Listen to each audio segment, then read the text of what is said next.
ತುತ್ತೂರಿಯು ಗೊತ್ತಿಲ್ಲದ ಶಬ್ದವನ್ನು ಕೊಟ್ಟರೆ ಯಾರು ಯುದ್ಧಕ್ಕೆ ಸಿದ್ಧ ಮಾಡಿಕೊಳ್ಳುವರು?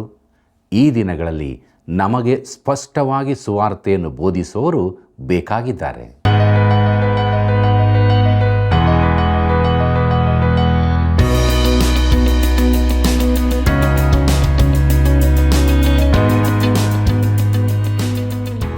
ಆತ್ಮೀಯ ವೀಕ್ಷಕರೇ, ನಿಮಗೆಲ್ಲರಿಗೂ ಇಂದಿನ ಅಧ್ಯಯನಕ್ಕೆ ಪ್ರೀತಿಯ ಸ್ವಾಗತ. ನೀವೆಲ್ಲರೂ ಕ್ಷೇಮವಾಗಿ ಆರೋಗ್ಯವಾಗಿ ಇರುವಿರಿ ಎಂದು ನಂಬುತ್ತೇವೆ. ಕ್ರಿಸ್ತನ ದೇಹದ ಅಂಗಗಳಾಗಿರುವ ನಾವು ನಮ್ಮ ದೇಹದ ಪ್ರತಿಯೊಂದು ಅಂಗಗಳು ದೇವರ ಮಹಿಮೆಗಾಗಿ ಕಾರ್ಯ ಮಾಡಬೇಕೆಂದು ದೇವರು ತಿಳಿಸಿದ ಸತ್ಯವನ್ನು ತಿಳಿದುಕೊಳ್ಳೋಣ. ಬನ್ನಿರಿ, ನಮ್ಮ ಇಂದಿನ ಅಧ್ಯಯನವನ್ನು ಪ್ರಾರಂಭಿಸೋಣ.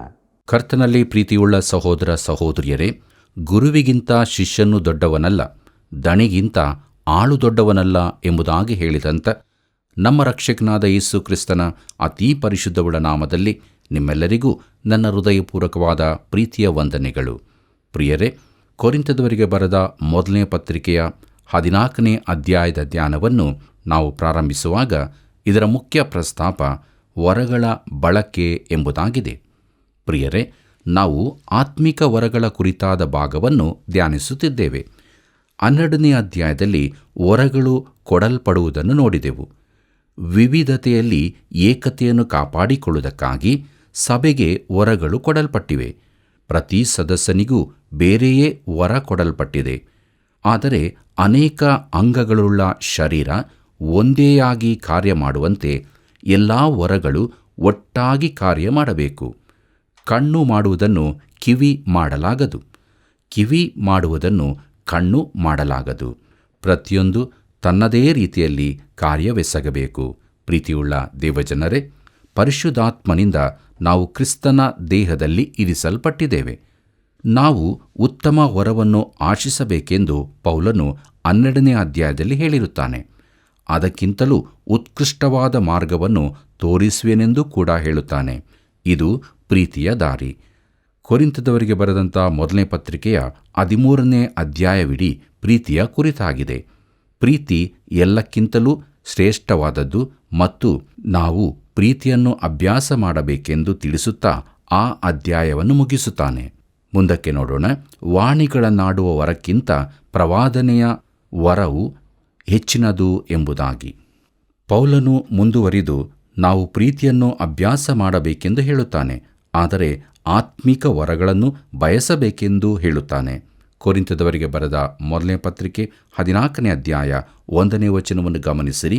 ಅಲ್ಲಿ ಹೀಗೆ ಬರೆದದೆ, ಪ್ರೀತಿಯನ್ನು ಅಭ್ಯಾಸ ಮಾಡಿಕೊಳ್ಳಿರಿ, ಆದರೂ ಪವಿತ್ರಾತ್ಮನಿಂದುಂಟಾಗುವ ವರಗಳನ್ನು, ಅವುಗಳೊಳಗೆ ವಿಶೇಷವಾಗಿ ಪ್ರವಾದಿಸುವ ವರವನ್ನೇ ಆಸಕ್ತಿಯಿಂದ ಅಪೇಕ್ಷಿಸಿರಿ ಎಂಬುದಾಗಿ. ಕರ್ತನಲ್ಲಿ ಪ್ರಿಯರೇ, ನಾವು ಆತ್ಮಿಕ ವರಗಳನ್ನು ಆಶಿಸಬೇಕು.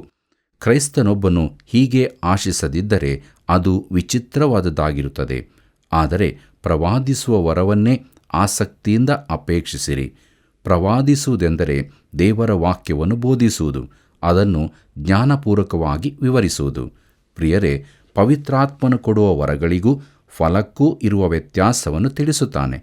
ಪವಿತ್ರಾತ್ಮನ ಫಲವೆಂದರೆ ಪ್ರೀತಿ, ಸಂತೋಷ, ಸಮಾಧಾನ ಇತ್ಯಾದಿ. ಇವು ಪವಿತ್ರಾತ್ಮನ ವರಗಳಿಗಿಂತ ಹೆಚ್ಚಿನವು. ಪ್ರೀತಿಯುಳ್ಳ ಸಹೋದರ ಸಹೋದರಿಯರೇ, ಕೆಲವು ಪ್ರಾಮಾಣಿಕ ಜನರು ನನಗೆ ಹೇಳುತ್ತಾರೆ, ಸೇವಕರೇ, ನೀವು ಪವಿತ್ರಾತ್ಮನ ವರವನ್ನು ಹೊಂದಿಕೊಳ್ಳುವಂತೆ ನಾನು ಪ್ರಾರ್ಥಿಸುತ್ತೇನೆ ಎಂಬುದಾಗಿ. ಅವರ ಆಸಕ್ತಿಗಾಗಿ ನಾನು ಅವರಿಗೆ ವಂದಿಸುತ್ತೇನೆ. ಆದರೆ ನನಗೆ ಪವಿತ್ರಾತ್ಮನ ಫಲವು ದೊರಕುವಂತೆ ಅವರು ಪ್ರಾರ್ಥಿಸಿದರೆ ಒಳ್ಳೆಯದು. ನನ್ನಲ್ಲಿಯೂ ಇತರ ವಿಶ್ವಾಸಿಗಳ ಜೀವಿತದಲ್ಲಿಯೂ ನಾನು ಇನ್ನೂ ಹೆಚ್ಚಿನ ಆತ್ಮನ ಫಲವನ್ನು ಕಾಣುವಂತಾಗಬೇಕು. ಇನ್ನೂ ಹೆಚ್ಚಿನ ಪ್ರೀತಿ ಕಂಡುಬರಬೇಕು. ಅದು ಅತೀ ಅಗತ್ಯವಾದ ಪವಿತ್ರಾತ್ಮನ ಫಲವಾಗಿದೆ. ಪವಿತ್ರಾತ್ಮನು ಮಾತ್ರವೇ ನಮ್ಮ ಜೀವಿತದಲ್ಲಿ ಫಲವನ್ನುಂಟು ಮಾಡಬಹುದು. ಕರ್ತನಲ್ಲಿ ಪ್ರಿಯರೇ, ಪ್ರವಾದಿಸುವ ವರವನ್ನೇ ಅಪೇಕ್ಷಿಸಿರಿ ಎಂಬುದಾಗಿ ನೋಡುವಾಗ ಈ ವಾಣಿಗಳನ್ನಾಡುವ ವಿಚಾರದಿಂದ ಕೊರಿಂಥದವರು ಪ್ರವಾದನೆಯ ವರವನ್ನು ಪಡೆಯಬೇಕೆಂದು ಯತ್ನಿಸುತ್ತಾನೆ. ಅವನ ಮಾತಿನ ಸಾರಾಂಶವೆಂದರೆ, ಸಹೋದರರೇ, ಶಾಂತರಾಗಿರಿ, ಧರ್ಮಾಂಧತೆಗೆ ಹೋಗಬೇಡಿರಿ, ಭಾವಾವೇಶಕ್ಕೊಳಗಾಗಬೇಡಿರಿ, ಪ್ರತಿಯೊಂದಕ್ಕೂ ಅದರ ಸ್ಥಾನ ಕೊಡಿರಿ. ಹಿಂದಿನ ಅಧ್ಯಾಯದಲ್ಲಿ ಹೇಳಿದ್ದನ್ನು ನೆನಪಿಸಿಕೊಳ್ಳಿರಿ. ವಾಣಿಗಳು ಇಲ್ಲದೆ ಹೋಗುವವು ಎಂದು. ಅವು ನಿಂತು ಹೋಗುತ್ತವೆ. ರಸ್ತೆಗಳಲ್ಲಿ ಇದೇ ಮಾತನ್ನು ನಾವು ಕಾಣಬಹುದು. ರಸ್ತೆ ಸಂಚಾರದ ಪೊಲೀಸ್ ಒಬ್ಬರು ನನಗೆ ಹೇಳಿದರು, ನಿಲ್ಲು ಎಂಬುದರ ಅರ್ಥ ನಿಲ್ಲು ಎಂಬುದೇ. ಪ್ರಿಯರೇ, ಇಲ್ಲಿ ಪೌಲನು ಹೇಳಿದ ಮಾತುಗಳ ಅರ್ಥ ಅನೇಕರಿಗಾಗುವುದಿಲ್ಲ. ವಾಣಿಗಳಾದರೂ ನಿಂತು ಹೋಗುತ್ತವೆ. ಪ್ರಿಯರೇ, ಡಾಕ್ಟರ್ ಎ.ಟಿ. ರಾಬರ್ಟ್ಸನ್ ಹೀಗೆ ಹೇಳಿದ್ದಾರೆ, ವರಗಳಲ್ಲಿ ಮೊದಲನೆಯದಾಗಿ ವಾಣಿಗಳು ನಿಂತು ಹೋಗಿವೆ ಎಂಬುದಾಗಿ.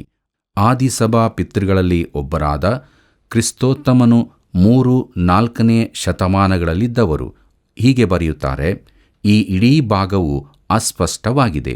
ಆದರೆ ಈ ಅಸ್ಪಷ್ಟತೆಯು ವಿವರಿಸಲ್ಪಟ್ಟ ಸತ್ಯಗಳ ಕುರಿತಾಗಿರುವ ನಮ್ಮ ಅಜ್ಞಾನದಿಂದಾಗಿದೆ. ಅಪೊಸ್ತಲನು ಇದನ್ನು ಯಾರಿಗೆ ಬರೆದನೋ ಅವರಿಗೆ ಇದು ಪರಿಚಿತವಾದದ್ದು, ಈಗ ನಿಂತು ಹೋಗಿರುತ್ತವೆ ಎಂಬುದಾಗಿ.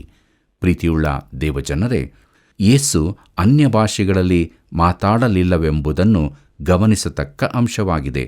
50ಮ ದಿನದ ಬಳಿಕ ಅಪೊಸ್ತಲರೂ ವಾಣಿಗಳನ್ನಾಡಲಿಲ್ಲ. ಪೌಲನು ಅನ್ಯ ಭಾಷೆಗಳಲ್ಲಿ ಮಾತಾಡಿದ್ದಾಗಲಿ ಪ್ರಸಂಗಿಸಿದ್ದಾಗಲಿ ಚಾರಿತ್ರಿಕವಾಗಿ ಬರೆದಿಲ್ಲ. ಆದರೆ ಕೊರಿಂಥದವರಿಗೆ ಬರೆದ ಮೊದಲನೇ ಪತ್ರಿಕೆ 14ನೇ ಅಧ್ಯಾಯದ 18ನೇ ವಚನದಲ್ಲಿ ಅವನು ವಾಣಿಗಳನ್ನಾಡಿದ್ದಾನೆಂದು ತಿಳಿದು ಬರುತ್ತದೆ. ಅವನು ಹೇಳಿದ್ದಾನೆ, ನಾನು ನಿಮ್ಮೆಲ್ಲರಿಗಿಂತಲೂ ಹೆಚ್ಚಾಗಿ ವಾಣಿಗಳನ್ನಾಡುತ್ತೇನೆಂದು ದೇವರನ್ನು ಕೊಂಡಾಡುತ್ತೇನೆ ಎಂಬುದಾಗಿ. ಪ್ರಿಯರೇ, ಈ ಮಾತಿನ ವಿಶೇಷತೆಯನ್ನು ನಾವು ಟರ್ಕಿ ದೇಶಕ್ಕೆ ಹೋಗುವಾಗ ತಿಳಿಯಬಹುದು. ಅಲ್ಲಿನ 7 ಸಭೆಗಳ ಅವಶೇಷಗಳನ್ನು ನಾವು ವೀಕ್ಷಿಸಿದಾಗ ಪೌಲನು ಈ ಎಲ್ಲ ಸಭೆಗಳಲ್ಲಿಯೂ ಪ್ರಸಂಗಿಸಿರಬಹುದು ಎಂದು ತಿಳಿಯಬಹುದು. ಮುಂದೆ ಅನತೋಲಿಯಕ್ಕೆ ಹೋಗುವುದಾದರೆ ಪೌಲನು ಆ ಭಾಗಕ್ಕೂ ಬಂದಿದ್ದನೆಂದು ತಿಳಿಯುತ್ತದೆ. ಪ್ರಿಯರೇ, ಅವನು ತನ್ನ ಊರಾದ ತಾರ್ಸಾದಿಂದ ಇಲ್ಲಿಗೆ ಬಂದಿದ್ದನು. ಅದು 100 ಮೈಲಿಗಳ ದೂರದ ಪ್ರದೇಶ. ಅಲ್ಲಿನ ಬುಡಕಟ್ಟು ಜನಾಂಗಗಳು ಬೇರೆ ಬೇರೆ ಭಾಷೆಗಳನ್ನಾಡುವರಾಗಿದ್ದರು. ಪೌಲನು ಅವರ ಸಂಗಡ ಹೇಗೆ ಸಂಭಾಷಿಸಿರಬಹುದೆಂದು ನಾನು ಆಶ್ಚರ್ಯಪಡುತ್ತೇನೆ. ಅಪೊಸ್ತಲರು 50ಮ ದಿನದಂದು ಮಾತನಾಡಿದಂತೆ ಅವನೂ ಮಾತನಾಡಿರಬೇಕು.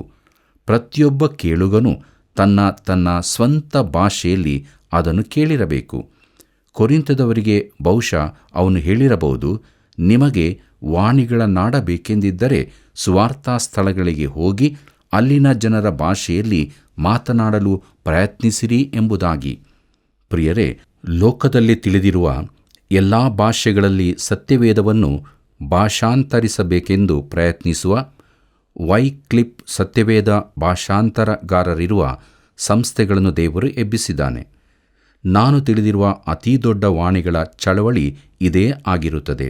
ಪ್ರಿಯರೇ, ಪೌಲನು ಒಂದು ಸಾರಿ 3ನೇ ಆಕಾಶದವರೆಗೂ ಎತ್ತಲ್ಪಟ್ಟಿದ್ದಾನೆಂದು ನಮಗೆ ತಿಳಿದದೆ. ಅವನು ಮಾತನಾಡಲಾರದ ಶಬ್ದಗಳನ್ನು ಅಲ್ಲಿ ಕೇಳಿದನೆಂದು ಹೇಳುತ್ತಾನೆ. ಅವು ತಿಳಿಯದ ಪದಗಳಾಗಲಿ ಭಾಷೆಯಾಗಲಿ ಆಗಿತ್ತೆಂದು ನಾನು ನೆನೆಸುವುದಿಲ್ಲ. ಆದರೆ ಅವನು ಮಾತನಾಡಲು ಅಪ್ಪಣೆಯಾಗದ ಶಬ್ದಗಳಾಗಿರಬೇಕು. ವಾಣಿಗಳೆಂದರೆ ರಹಸ್ಯವಾದ, ಅತಿರೇಕವಾಗಿ ಹೊರಹೊಮ್ಮುವ ಭಾಷೆಯಲ್ಲ, ಏನೇನೋ ಶಬ್ದಗಳ ಮಿಶ್ರಣವಲ್ಲ. ಅವು ಬೇರೆ ಪ್ರದೇಶದ ಭಾಷೆಗಳಾಗಿದ್ದವು. 50ಮ ದಿನದಂದು ಅಪೊಸ್ತಲರು ಈ ವಿದೇಶಿ ಭಾಷೆಗಳನ್ನಾಡಿದರು. ಆದ್ದರಿಂದ ಅಲ್ಲಿಂದ ಪ್ರತಿಯೊಬ್ಬರೂ ತಮ್ಮ ತಮ್ಮ ಭಾಷೆಗಳಲ್ಲಿ ಸುವಾರ್ತೆಯನ್ನು ಕೇಳಿದರು. ಪ್ರಿಯರೇ, 14ನೇ ಅಧ್ಯಾಯವು ಪ್ರೀತಿಯ ಅಧ್ಯಾಯದ ಮುಂದುವರಿಕೆಯಾಗಿದೆ. ಅದು ಹೀಗೆ ಪ್ರಾರಂಭವಾಗುತ್ತದೆ, ಪ್ರೀತಿಯನ್ನು ಅಭ್ಯಾಸ ಮಾಡಿಕೊಳ್ಳಿರಿ, ಪವಿತ್ರಾತ್ಮನ ವರಗಳನ್ನು, ಅದರಲ್ಲೂ ವಿಶೇಷವಾಗಿ ಪ್ರವಾದಿಸುವ ವರವನ್ನೇ ಆಸಕ್ತಿಯಿಂದ ಅಪೇಕ್ಷಿಸಿರಿ ಎಂಬುದಾಗಿ. ಪ್ರೀತಿಯುಳ್ಳ ದೇವಜನರೇ, ಮುಂದಕ್ಕೆ ನೋಡೋಣ. ಕೊರಿಂಥದವರಿಗೆ ಬರೆದ ಮೊದಲನೇ ಪತ್ರಿಕೆ 14ನೇ ಅಧ್ಯಾಯ 2ನೇ ವಚನವನ್ನು.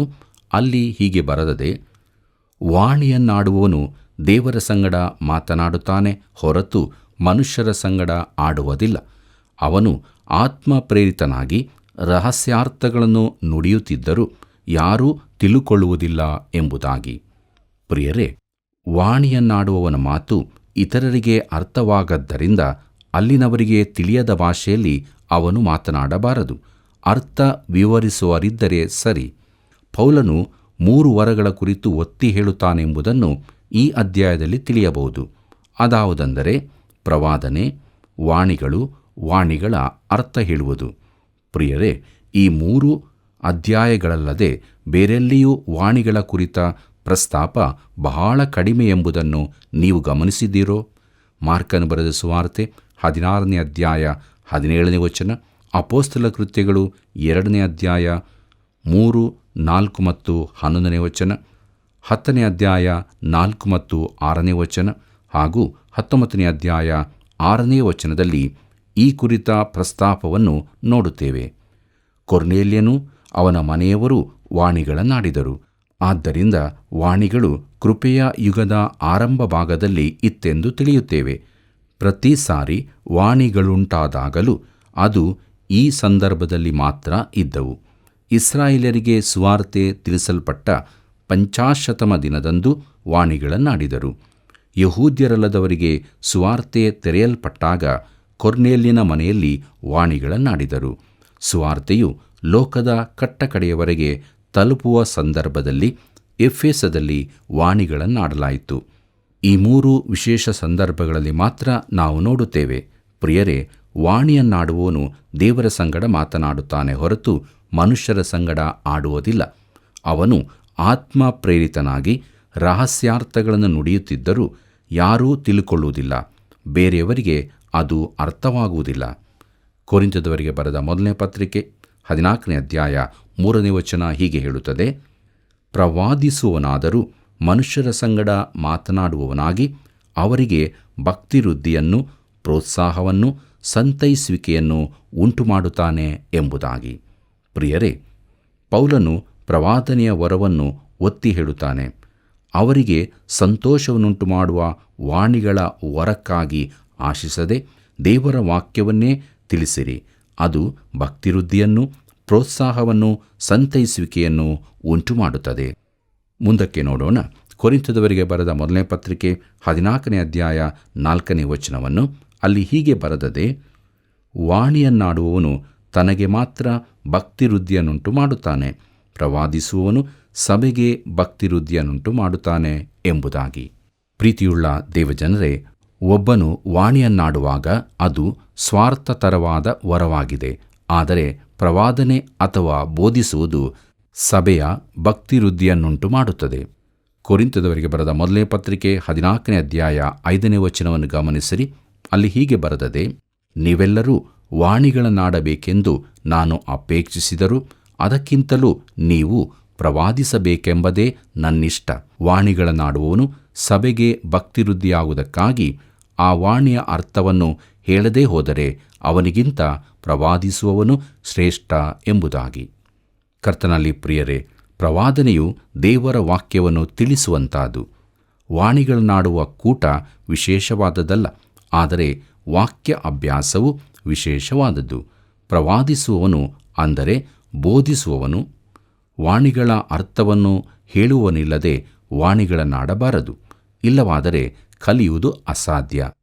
ಕೊರಿಂಥದವರಿಗೆ ಬರೆದ 1ನೇ ಪತ್ರಿಕೆ 14ನೇ ಅಧ್ಯಾಯ 6ನೇ ವಚನ ಹೀಗೆ ಹೇಳುತ್ತದೆ: ಹೀಗಿರುವುದರಿಂದ ಸಹೋದರರೇ, ನಾನು ನಿಮ್ಮ ಬಳಿಗೆ ಬಂದು ದೇವರು ತಿಳಿಸಿದ್ದನ್ನು ಪ್ರಕಟಿಸದೆ, ಜ್ಞಾನವಾಕ್ಯವನ್ನಾಡದೆ, ಪ್ರವಾದನೆಯನ್ನು ಹೇಳದೆ, ಉಪದೇಶ ಮಾಡದೆ, ವಾಣಿಗಳನ್ನು ಮಾತ್ರ ಆಡುವವನಾಗಿದ್ದರೆ ನನ್ನಿಂದ ನಿಮಗೇನು ಪ್ರಯೋಜನವಾದೀತು ಎಂಬುದಾಗಿ. ಪ್ರಿಯರೇ, ನಾನು ನಿಮ್ಮ ಬಳಿಗೆ ಬಂದಾಗ ನಿಮಗೆ ನನ್ನ ಮಾತು ಅರ್ಥವಾಗದಿದ್ದರೆ ನಾನು ಬಂದು ಏನು ಪ್ರಯೋಜನ ಎಂಬುದಾಗಿ ಪೌಲನು ಹೇಳುತ್ತಾನೆ. ಕೊರಿಂಥದವರಿಗೆ ಬರೆದ 1ನೇ ಪತ್ರಿಕೆ 14ನೇ ಅಧ್ಯಾಯ 7 ಮತ್ತು 8ನೇ ವಚನಗಳನ್ನು ಗಮನಿಸಿರಿ. ಅಲ್ಲಿ ಹೀಗೆ ಬರೆದದೆ: ಕೊಳಲು, ವೀಣೆ ಮೊದಲಾದ ಅಚೇತನ ವಾದ್ಯಗಳು ಸ್ವರಗಳಲ್ಲಿ ಯಾವ ಭೇದವನ್ನೂ ತೋರಿಸದಿದ್ದರೆ ಊದಿದ್ದು ಅಥವಾ ಬಾರಿಸಿದ್ದು ಇಂಥದ್ದೇ ಎಂದು ಹೇಗೆ ತಿಳಿಯುವುದು?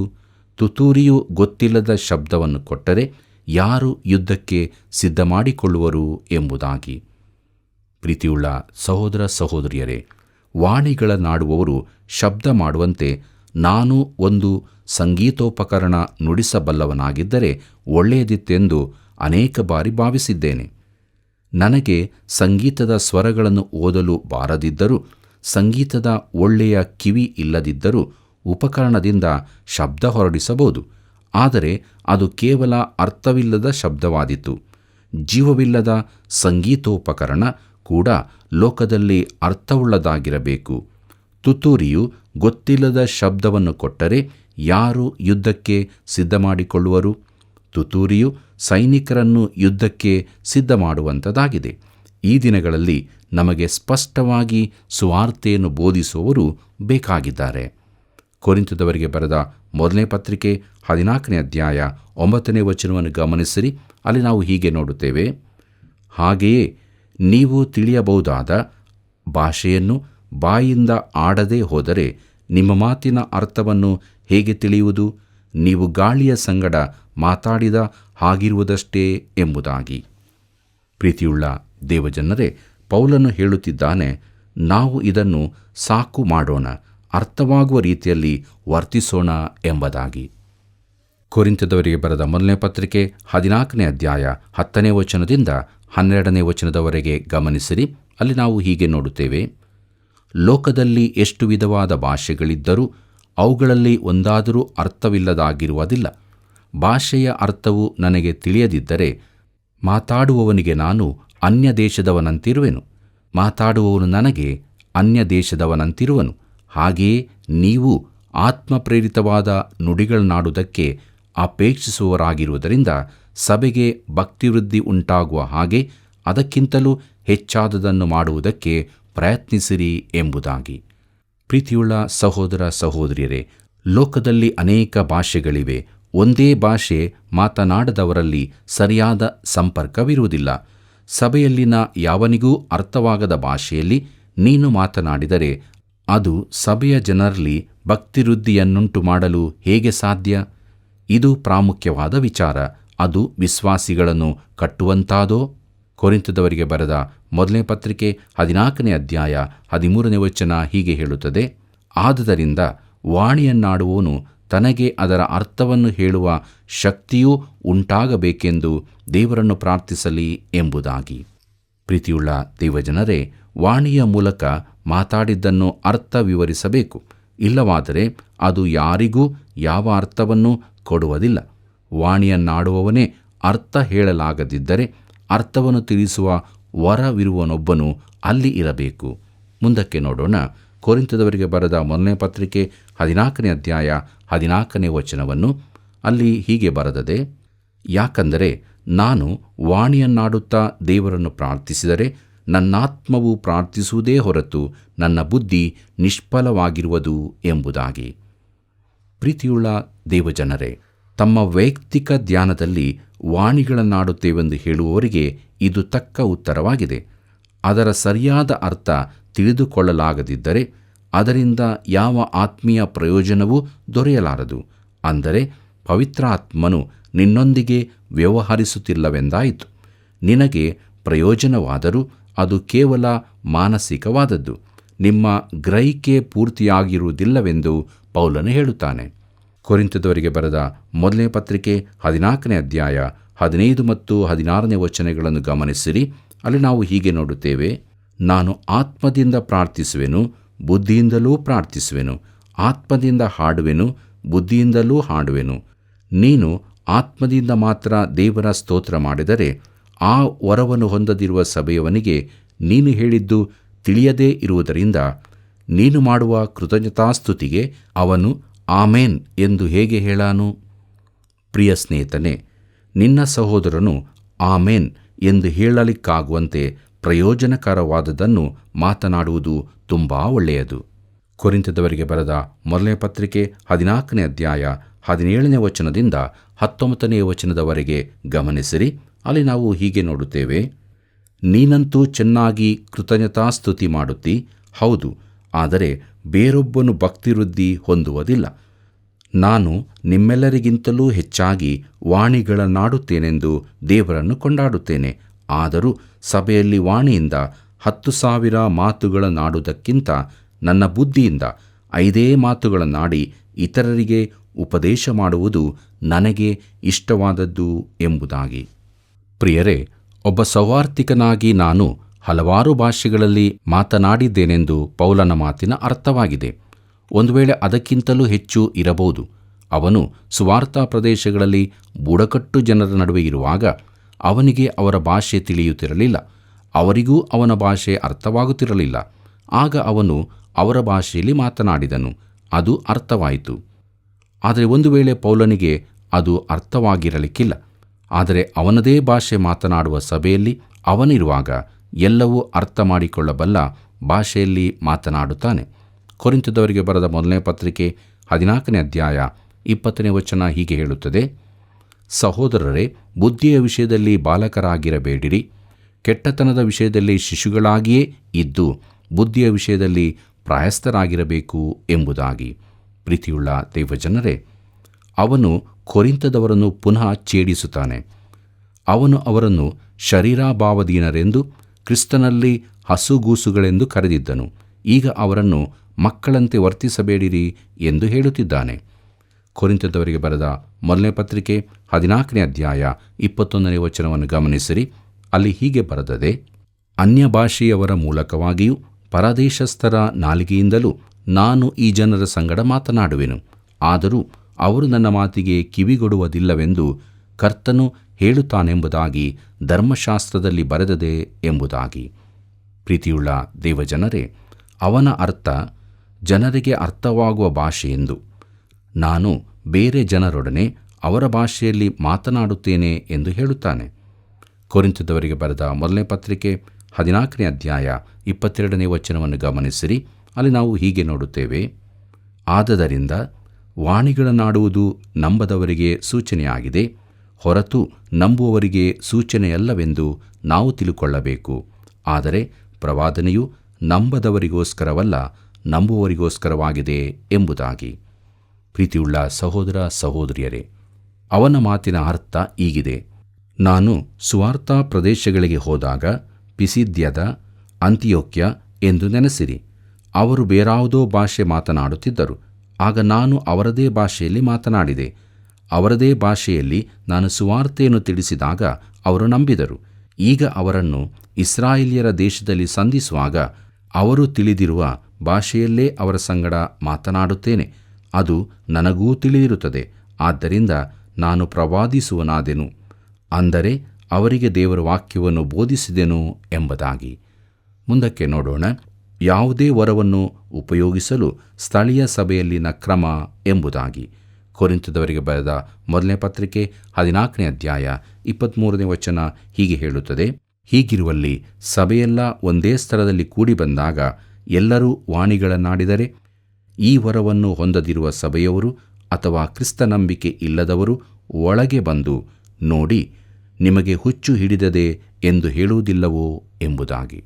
ಪ್ರೀತಿಯುಳ್ಳ ದೇವಜನರೇ, ಒಬ್ಬ ಅಪರಿಚಿತನು ಸಭೆಯೊಳಗೆ ಬಂದಾಗ ತಾನು ಮತಿಹೀನರ ಗುಂಪಿನೊಳಗೆ ಬಂದಿದ್ದೇನೆಂದು ನೆನೆಸಬಾರದು.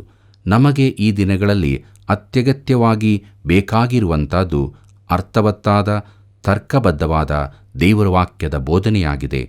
ಲೋಕದ ಜನರು ಬುದ್ಧಿವಂತರು, ವೈಜ್ಞಾನಿಕ ಮನೋಭಾವದವರು, ಆಧುನಿಕ ರೀತಿಯವರು. ಅವರಿಗೆ ತರ್ಕಬದ್ಧವಾದ, ತಿಳಿಯಬಲ್ಲ ಸಂದೇಶದ ಅಗತ್ಯವಿದೆ. ಅವರಿಗೆ ಅರ್ಥವಾಗುವ ರೀತಿಯಲ್ಲಿ ದೇವರ ವಾಕ್ಯವನ್ನು ತಿಳಿಸಬೇಕಾಗಿದೆ. ಪ್ರೀತಿಯುಳ್ಳ ಸಹೋದರ ಸಹೋದರಿಯರೇ, ದೇವರು ನಮ್ಮನ್ನು ಇದಕ್ಕಾಗಿ ಕರೆದಿದ್ದಾನೆ. ಆದ್ದರಿಂದ ದಿನಾಲೂ ದೇವರ ವಾಕ್ಯದ ಗೂಢಾರ್ಥಗಳನ್ನು ನಾವು ತಿಳಿದುಕೊಂಡು ಅದರಲ್ಲಿ ನೆಲೆಯಾಗಿ ನಿಂತು ಸ್ಥಿರಚಿತ್ತದಿಂದ ಜೀವಿಸಿ ಇತರರಿಗೂ ಕೂಡ ದೇವರ ವಾಕ್ಯವನ್ನು ತಿಳಿಸೋಣ. ಇಂಥ ಜೀವಿತವನ್ನು ನಡೆಸುವುದಕ್ಕೆ ದೇವರು ತಾನೇ ನಮಗೆ ಸಹಾಯ ಮಾಡಿ ನಡೆಸಲಿ. ಕರ್ತನ ಕೃಪೆಯು ಸದಾ ನಿಮ್ಮ ಸಂಗಡ ಇರಲಿ. ಪ್ರಿಯರೇ, ಅನೇಕ ವಿಶ್ವಾಸಿಗಳು ವಾಣಿಗಳನ್ನಾಡುವುದರಲ್ಲಿ ಸಂತೋಷಪಟ್ಟರೆ, ಇನ್ನೂ ಅನೇಕರು ಪ್ರವಾದನೆಗಳಲ್ಲಿಯೂ ಬೋಧನೆಗಳಲ್ಲಿಯೂ ಸಂತೋಷಪಡುತ್ತಾರೆ. ಆದರೆ ಪ್ರತಿಯೊಂದು ಕೂಡ ಕ್ರಮಬದ್ಧವಾಗಿಯೂ ಅರ್ಥಗರ್ಭಿತವಾಗಿಯೂ ನಡೆಯಬೇಕು. ಇದು ದೇವರ ವಾಕ್ಯದ ಸೂತ್ರವಾಗಿದೆ. ಪ್ರಿಯರೇ, ನಾವು ಉಪಯೋಗಿಸುವ ವರಗಳ ಮೂಲಕ ಆತ್ಮನ ಫಲಗಳನ್ನು ಕಾಣುವ ಜೀವಿತವನ್ನು ಜೀವಿಸೋಣ. ಬನ್ನಿರಿ, ಪ್ರಾರ್ಥನೆ ಮಾಡಿಕೊಳ್ಳೋಣ. ಪ್ರೀತಿ ಸ್ವರೂಪನಾದ ದೇವರೇ, ನಿನ್ನ ಜೀವವುಳ್ಳ ವಾಕ್ಯಗಳನ್ನು ಅಧ್ಯಯನ ಮಾಡುವಂಥ ಕೃಪಾ ಅವಕಾಶವನ್ನು ಕೊಟ್ಟದಕ್ಕಾಗಿ ನಿನಗೆ ಸ್ತೋತ್ರ. ನಿನ್ನ ವಾಕ್ಯದ ಬೆಳಕಿನಲ್ಲಿ ನಮ್ಮ ಜೀವಿತವನ್ನು ನಾವು ಪರೀಕ್ಷಿಸಿಕೊಳ್ಳುವಲ್ಲಿ ದೇವರೇ ನೀನು ತೋರಿಸಿದಂಥ ಕೃಪೆಯನ್ನು ನೆನೆಸುತ್ತಾ ನಮ್ಮ ಜೀವಿತ ನಿನ್ನ ಆತ್ಮನ ಫಲಗಳನ್ನು ಕೊಡುವಂಥ ಜೀವಿತವಾಗುವುದಕ್ಕೆ ನಮ್ಮನ್ನು ಶುದ್ಧೀಕರಿಸಿ ಬಲಪಡಿಸು. ನಮ್ಮೆಲ್ಲ ವೀಕ್ಷಕರನ್ನು ಕರುಣ ಮಾಡು ಸ್ವಾಮಿ. ಅವರವರು ಇರುವಂಥ ಸ್ಥಳಗಳಲ್ಲಿ ಅವರು ನಿನ್ನ ಬಳಿ ಬೇಡುತ್ತಿರುವಾಗ ಅವರ ಪ್ರಾರ್ಥನೆಗಳನ್ನು ಆಲಿಸು, ಸದುತ್ತರವನ್ನು ಕೊಟ್ಟು ತೃಪ್ತಿಯ ಸಮಾಧಾನದ ಜೀವಿತದಲ್ಲಿ ನಡೆಸು. ಯೇಸುವಿನ ನಾಮದಲ್ಲಿ ಬೇಡಿದ್ದೇವೆ ತಂದೆಯೇ, ಆಮೆನ್. ಪ್ರಿಯ ವೀಕ್ಷಕರೇ, ಅನುದಿನದ ಸತ್ಯವೇದ ಅಧ್ಯಯನವು ನಿಮಗೆ ಪ್ರಯೋಜನಕರವಾಗಿರುವುದಾದರೆ ನೀವು ಹೊಂದಿದ ಆಶೀರ್ವಾದಗಳನ್ನು, ನಿಮ್ಮ ಪ್ರಾರ್ಥನಾ ಮನವಿಗಳನ್ನು ಹಿಂದೆ ನಮಗೆ ಕರೆ ಮಾಡಿ ತಿಳಿಸಿರಿ. ಮುಂದಿನ ಕಾರ್ಯಕ್ರಮದಲ್ಲಿ ಮತ್ತೆ ಭೇಟಿಯಾಗೋಣ. ವಂದನೆಗಳು.